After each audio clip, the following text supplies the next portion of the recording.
ଦ୍ୱିତୀୟ ବିବାହ କରିବେ ଅଭିନେତ୍ରୀ ବର୍ଷା।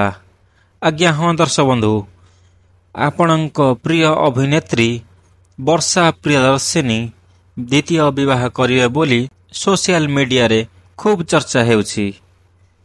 ତେବେ କ'ଣ ପାଇଁ ଅଭିନେତ୍ରୀ ବର୍ଷା ଦ୍ୱିତୀୟ ବିବାହ କରିବେ, ଆସନ୍ତୁ ଜାଣିବା।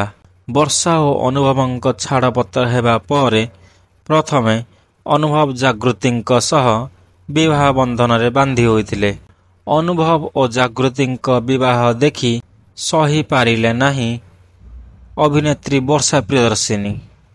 ଶେଷରେ ବର୍ଷାଙ୍କୁ ଦ୍ୱିତୀୟ ବିବାହ କରିବା ପାଇଁ କହିଛନ୍ତି ବର୍ଷାଙ୍କ ଫ୍ୟାନ୍ମାନେ। ପରେ ଅଭିନେତ୍ରୀ ବର୍ଷା ଏମିତି କିଛି କହିଛନ୍ତି ଯାହା ଆପଣମାନେ କେବେ ଭାବିନଥିବେ।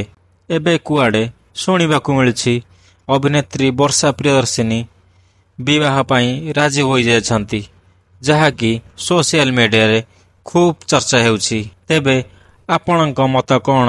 କମେଣ୍ଟ ବକ୍ସରେ ନିଶ୍ଚିନ୍ତ ଜଣାନ୍ତୁ।